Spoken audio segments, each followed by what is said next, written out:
The content, views, and opinions expressed in the following program are those of the producer and do not necessarily reflect the view and opinions of the City of Bremerton, BCAT, their officials, or their employees.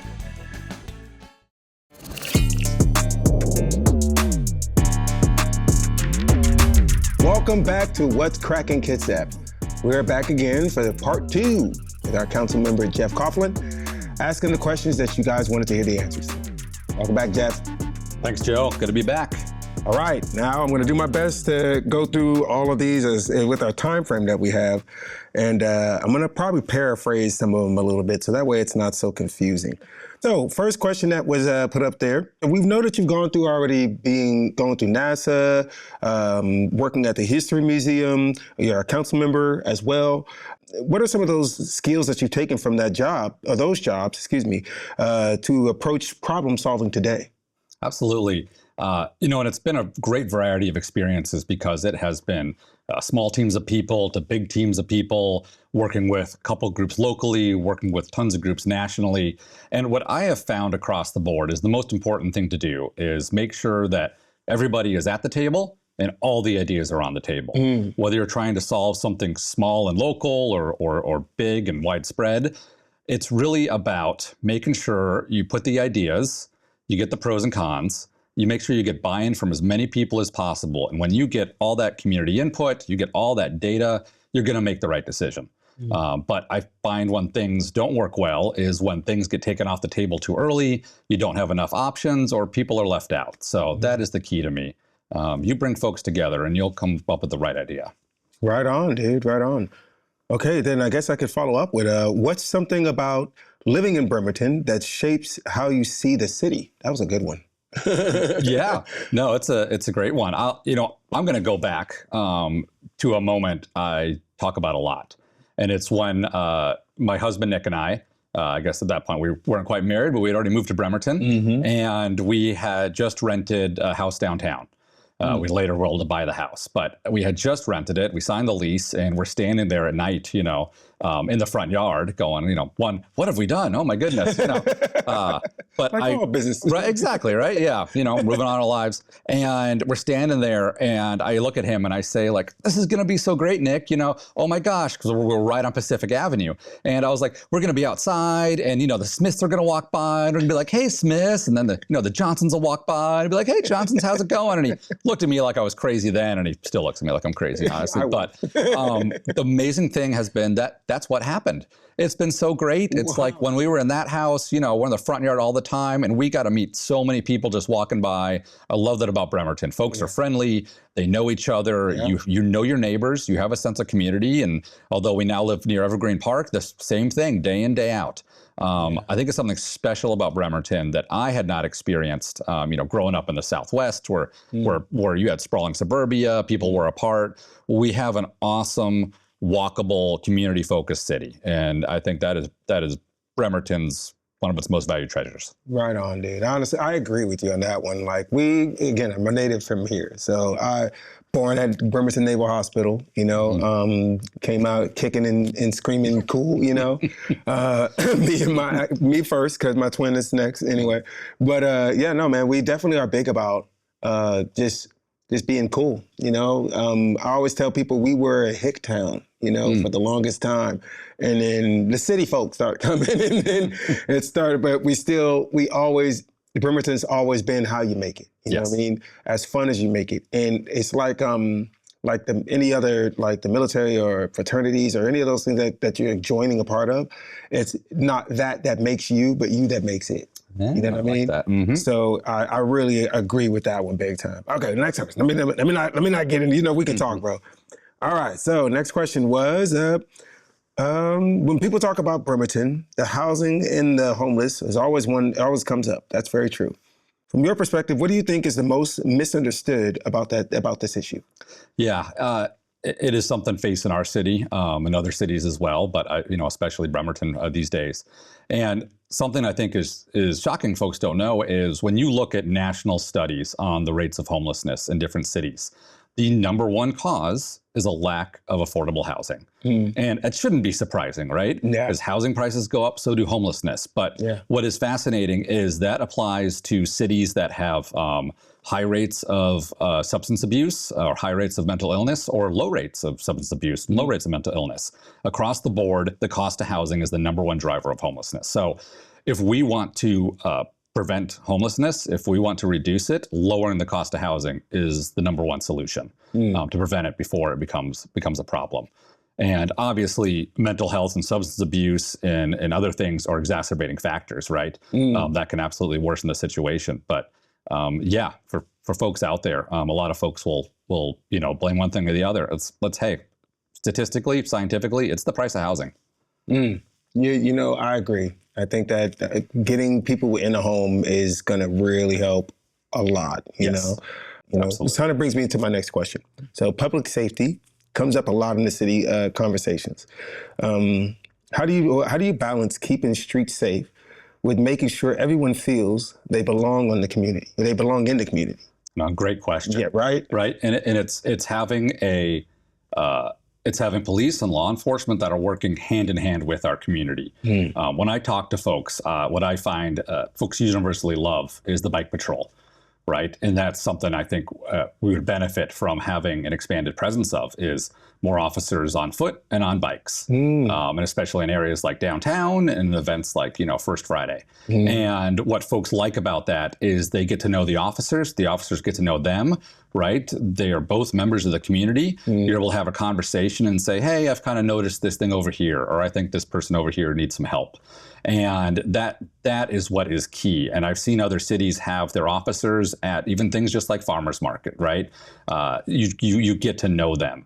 And that type of community policing is a model that is really successful. And with that model, you're able to build trust, you're able to get the information that you need, and you're able to address problems early before they escalate into larger things that are harder to tackle.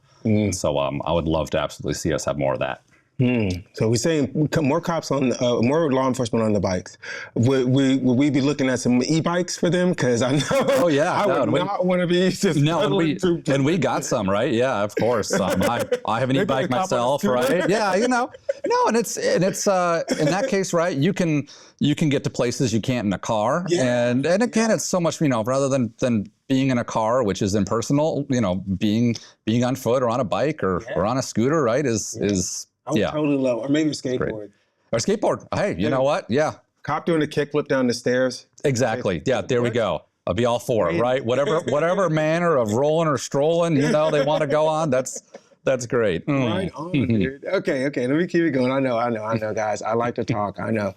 But we already know how you've gone into where you're taking your leadership with the nonprofits, with the science community, and in government at this time too. But what is the biggest difference between leading a project, a team, and a city? You guys came with some really good ones. It's a good one. And I say a lot of similarities, right? So if you're leading a project, you are trying to keep track of the schedule, and are things going to be done on time? You're trying to keep track of the budget. All right, we're going to be on or under budget, and you're really looking forward to what are the obstacles that can pop up, right? Risk management, what could go sideways on us, and trying to predict it and address it before it becomes a problem. Now, working with a small team, of course, you're trying to accomplish a project, but I think when you're the leader of a small team, you're making sure your people are taken care of. You're making sure they're happy, they're productive, and you're looking out for them. You're making sure that they're not going to run into those roadblocks, and that things aren't going to go sideways on them. And so that's really the teamwork. And then when it comes to the city, it's a big team. So instead of 4 or 5 people, we have in the city of Bremerton over 400 employees, right? So when you're leading the city, right, people are surprised, but 400 plus employees, quarter billion dollar budget, right, $250 million, and so you are looking out for not only obviously all the folks in the city and all the citizens and the taxpayers, but you are looking out for your city employees, and you are making sure that the large-scale projects are staying on track. And as a leader, you're making sure that they're taken care of, that they're not going to run into roadblocks, and you are working collaboratively with everyone who's involved, from whether it be council members and legal to community leaders and community groups and organizations, to make sure that things are flowing smoothly and on time and on budget and stuff's getting done. Yeah, dude. I mean, I almost wonder if you maybe talk to these people ahead of time, because you ran me right into the next question, man. I mean, so it says, Bremerton, we do have And as a business owner, I'll tell you, we do sometimes have a lot of red tape, to get things moving. In your view, what is the hardest part about cutting through the bureaucracy without losing accountability? Great questions, because it's something I hear at almost every door and every day talking to people is issues with permitting. And we have to have codes and ordinances, right? We have to have measures that keep people safe, whether it's dealing with food or fire safety. Making sure that you don't have again, I made the analogy earlier, you don't have a chicken factory downtown where it doesn't belong, right? Please, Proper zoning, right? So we got to have those, and we have to make sure they're followed. But that doesn't mean that it has to be complicated. And so the clearer we can write codes and ordinances and zoning, and the clearer that can be made to somebody who's filling out a permit, the better. And I've mentioned other cities where they really try and streamline things so that you get a really clear checklist up front, that all you need to do to open your business is A, B, C, D, E, F. You do those, you're open. And I think where things go sideways sometimes is where the requirements are not clear up front, or they're ambiguous, they're too open to interpretation, and then the business owner or staff members are trying to interpret it and come up with a, almost like a court ruling on the fly. How are we gonna deal with this? And so that's, I think, the goal of city government is to make it so that there isn't red tape. There's a pathway. There's a pathway to get this done, and everyone's on board with how that's going to happen. And again, other cities have really dived into it, and it's taken that feedback when a project doesn't go well, a business struggles to open, making sure that we're adapting so that that doesn't happen again, so that those roadblocks don't come up. Yeah, nobody likes red tape. Nope. All right, so honestly, man, you're knocking these out like crazy. I think we're gonna get earlier than time. Okay, I can always talk more. Dude, I mean, how about it? If you think about Bremerton in 5 years from now, what's the biggest change that you hope to see, whether you're in City Hall or not? Yes. Man. Yeah, I love that question, right? Yeah. Where do you see yourself in 5 years, Joe? Where do you see yourself in 10, right? Right. That's always the great question. I think the city has so much potential. So here's what I would love to see in 5 years and work to make happen is to have a downtown that's thriving, where we've got every storefront filled. Right now, about 25% of storefronts are empty, right? So every storefront is filled with a small business. We have festivals and events every weekend. People feel comfortable and safe going to downtown, right? We have a navigation style shelter that helps folks experiencing homelessness to get the resources they need and a pathway out. That we have a connected network of streets and sidewalks that make it easy for anybody to hike and bike, roll and stroll throughout Bremerton. So whether you own a car or not, you can get to where you're going for your school or doctor or work, either by bus or bike safely, right? Yep. And folks, feel comfortable having their kids take that network, right? Max will be 10, and so I use that as a benchmark and say, yeah, a 10-year-old kid should be able to ride their bike down the street by themselves and be safe. Yeah. So I see that as well, and then I see us, having enough housing for folks, as we're a growing city, 1,000 people a year, and that we do that in a way that is, not clear-cutting forests, but we are infilling where we have existing housing. And people, stay connected, right? And that we don't lose what makes Bremerton special, as we talked about earlier, that sense of community, of knowing your neighbors, of feeling like you belong, that we retain that as we grow as a city. That's where I see us in 5 years. Man, I like that, dude. I really do like that view, because as a former city bus rider to school, my school was at Olympic. I graduated Olympic. Shout out Oli. And I graduated in 06, and I was living in West Bremerton. And in West Bremerton, there isn't a school bus that goes over to Olympic.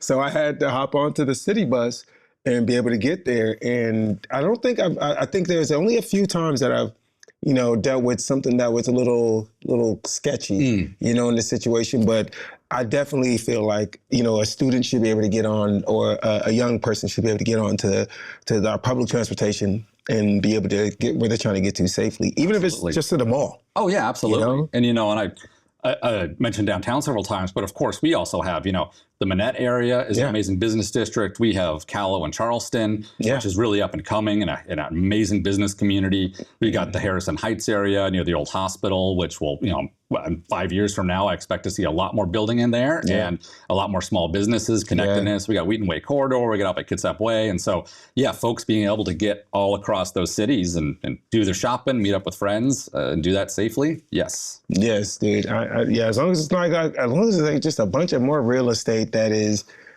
people just buying off the property to put their big expensive homes that people can't afford. I think we'll be on a good track there. Absolutely. Okay, so next question. Every mayor faces choices about what to prioritize. How do you personally decide what's urgent versus what's important and can be done in the long term? Absolutely. It comes down to, I think, good planning and good outreach. So on the outreach side, what's important, right? You're representing everyone in the city. And so it's how do you hear from everyone in the city? And I think, being on council, you hear from a number of folks who come to council meetings or who email.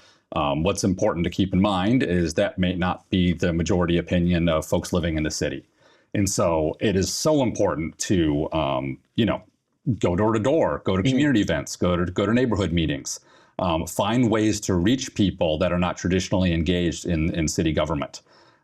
We recently hired a community engagement manager for that reason, because we had not seen that outreach really been happening successfully. And so the new community engagement manager is a great way to make sure that every time we do a survey, every time there's a street project, every time a difficult decision is coming up, that we are actually hearing from a majority of folks in the city. And then, you have to take that and combine it with your experience and your knowledge in what is the best course of action, right? And sometimes you face difficult decisions. You cannot make everyone happy all the time, but you hope to represent the majority of people and hope to take actions that are going to benefit. And that's where it comes down. What are your priorities? Are you going to be someone who makes decisions that benefit a select few? Or are you going to make decisions that benefit folks in our community who need help the most, and the majority of folks out there? Yes, that's very true. Being able to go door to door and be able to listen to what they have to say, is a big thing for anybody in our elected officials. When they're doing their campaigning, when they're done with campaigning, it doesn't stop going door to door. And that's the biggest thing, right? It's when you're in the position, right? Of course, it's very different from campaign season. But it's keep staying accessible, right? It's like on council. What I have found to be really effective is I had a automated way for folks to schedule coffee with me. So anytime someone, had an issue or they wrote in, basically said, hey man, click this link, select the time and I'll meet you. And I've had so many either one-on-one coffee meetings or meetings with neighborhood groups or other organizations. And that has been so effective. And they just know, oh yeah, I can reach out to Jeff, get coffee with him and, he'll help me best he can tackle what I got going on, right? Right on, dude. Yep. Okay, I only got like 2 more left. All right. So let me run through that.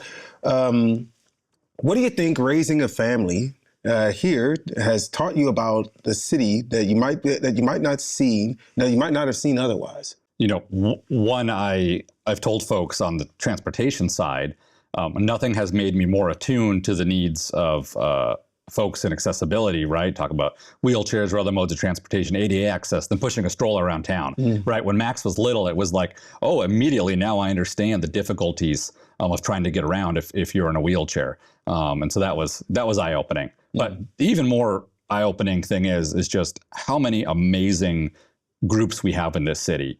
And I feel like when you're raising a child, you all of a sudden get connected with fellow neighbors and families, but you see the resources out there and you see all the different groups that are trying to do good and help.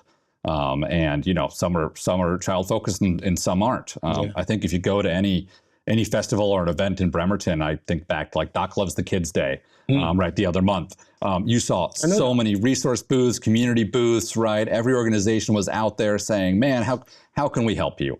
And I love that about Bremerton, right? Folks are trying to help, and there are a lot of resources and help for folks out there, right? There's almost never enough, and sometimes you need to make sure folks are aware of it. But yeah, having Max and going to so many events with him now, awesome. That's opened my eyes. Yeah.